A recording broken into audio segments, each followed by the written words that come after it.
दोस्तों ये एपिसोड उनके लिए है जो काफ़ी बार मेरे साथ कनेक्ट कर चुके हैं या उनका क्वेश्चंस रहता है इंडिया के बाहर कैसे करियर बनाएं। हम लोग फार्मा बैकग्राउंड से है, क्या अपॉर्चुनिटी है, कैसे अप्लाई कर सकते हैं, कौन सी क्राइटेरिया में हम लोग एलिजिबल हो सकते हैं, कैसे चीज़ों को ब्रेक डाउन करना है। तो ये काफ़ी क्वेश्चंस है आप जब सोचते हो इंडिया से बाहर कैसे आना है।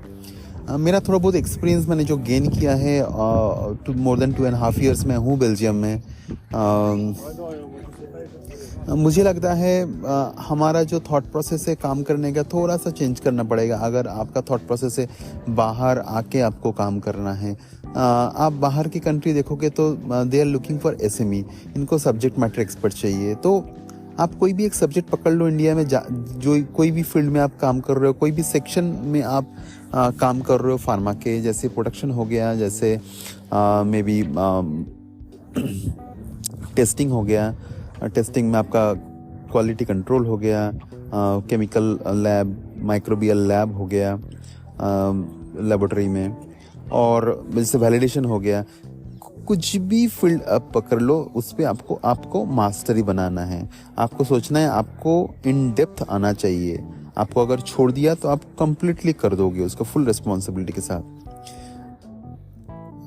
पता नहीं कितने लोग मेरे इस चीज़ के साथ आप मतलब मेरे साथ रहोगे, क्योंकि हम जब इंडस्ट्री में जाते हैं हम लोग इनिशियली काम करते हैं। इनिशियली जाके जैसे आप पकड़ लो एक क्यूसी टेस्टिंग बंदा हो गया, वो फ्रेशर से, वो शुरू में आएगा, दिल लगा के काम करेगा, लैब में बैठा रहेगा, रात भर काम करेगा, हर एक शिफ्ट लगाएगा।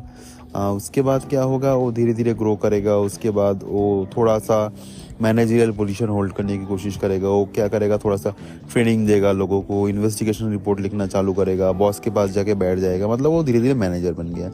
तो मेरे हिसाब से लगता है इंडस्ट्री में घुसने के 5 years के बाद लोग धीरे धीरे अपना फील्ड चेंज करना चालू कर देते हैं। थोड़ा सा सुपरवाइजर, थोड़ा सा बॉसी होना चालू कर देते हैं। 5 years से 7 years हुआ, 7 years से 10 years हुआ। अभी जैसे जैसे 10 years हुआ, उसने पूरा सॉफ्ट फ्लोर का होल्ड ही खत्म कर दिया। उसको ना पता है कहाँ पर क्या चल रहा है सॉफ्ट फ्लोर में, ना उसको टेक्निक्स पता है, जो टेस्टिंग वैलिडेशंस जो उसने किया था धीरे धीरे भूलना चालू करता है। बट बाहर आप देखोगे तो बाहर ऐसा नहीं होता है। बाहर ये लोग अपना जो एबिलिटी है उसको एकदम शार्प रखते हैं। जो भी चीज़ें करते हैं एकदम मस्त मन लगा के करते हैं, इन डेप्थ सीखते हैं। इंडिया में आप देखोगे ऑपरेटर भी प्रमोशन पाके मैनेजर बन रहा है, यार तुम्हारा जो मैनेजर है वो भी प्रमोशन, एक जगह पे पता चला वो ऑपरेटर भी प्रमोशन लगाते लगाते ऊपर आ रहा है, और तुम भी लगाते लगाते ऊपर आ रहे हो, दोनों सेम लेवल में आके हो। मतलब ऐसा नहीं होता इधर क्या है, इधर एक्सपर्टीज डेवलप होता है। एक्चुअली कोई भी फील्ड हो उसके अंदर सुपर एक्सपर्टीज डेवलप करते हैं लोग। अगर आपको क्रैक करना है चीज़ों को, आपको बाहर आना है, तो आपको ऐसे सीखना। आप अगर बोलते हो मैं CSB एक्सपर्ट हूँ, तो आपको चीज़ें पूरा आना चाहिए, आपको गाइडेंस पूरा जानना है, आपको प्रिपरेशन उसके हिसाब से लेना है, आपको उसका प्रोटोकॉल, रिस्क असेसमेंट, जितने भी क्रिटिकलिटी असेसमेंट मैट्रिक्स है, सब कुछ आना चाहिए। उसका कैसे एग्जीक्यूशन करते हैं, कैसे रिपोर्ट बनाते हैं, A to Z आना चाहिए। उसका रेगुलेशंस क्या बोलता है, रिसेंटली कौन सा क्या चेंज हुआ है। आप अगर माइक्रोबायोलॉजिस्ट हो, आपको माइक्रोबियल मेथड वैलिडेशंस, आपका कंटेमिनेशन कंट्रोल स्ट्रेटजी में काफ़ी इन डेप्थ नॉलेज होना चाहिए। ऐसा नहीं आपने किया था 5 साल पहले, आपका भी हैंड ऑन एक्सपीरियंस नहीं है। आपको चीज़ों में घुसे रहना है, निकलना नहीं है। आप एक बार निकल गए तो आपका वो, आप ऐसे भी नहीं रहोगे। आप ऐसा डॉक्टर कभी दिखाओगे जो बोलेगा नहीं मैं 5 साल पहले ऑपरेट करता था, अभी तो मैं ब्लॉग बनाता हूँ, अभी तो मैं राइटर हूँ। तो ऐसे डॉक्टर के बाद आप कभी जाओगे ऑपरेट करने के लिए? आपको वही डॉक्टर चाहिए जिसका हैंड ऑन एक्सपीरियंस है, उसका एक्सपर्टीज़ है, वो प्रैक्टिस करता है रेगुलर। तो आपको वो एक्सपर्ट चाहिए। तो आप उसी हिसाब से जो आपको अगर खुद एक्सपर्ट चाहिए तो इंडस्ट्री को भी एक्सपर्ट चाहिए, राइट। तो मैं बोलता हूँ अगर आपको बाहर आना है तो आपका जो प्रोफाइल है उसको फोकस्ड करो। आपको जो भी आता है उसको थोड़ा सा कंसंट्रेट करके रिज्यूम में बनाओ, और आप कंसंट्रेट करो आप क्या करना चाहते हो। आप बाहर आके कोई मैन्युफैक्चरिंग एरिया में ज्वाइन करना चाहते हो जहाँ पर आपको कपल ऑफ मशीन्स पता है, शायद आप लाइफ लेजर ऑपरेशन में माहिर हो, आपने couple of different life laser operate किए, आपको उसका प्रिंसिपल कैसे उसको एग्जीक्यूट करते हैं उसके बारे में पता है, या आपने filling like washing, filling and tunnel के ऊपर काफ़ी एक्सपर्टाइजेशन, आपने काफ़ी डिफरेंट किस्म की मशीन चलाया है, उसका ऑपरेशन, उसका मेंटेनेंस, उसका ब्रेकडाउन में आपको थोड़ा बहुत नॉलेज है।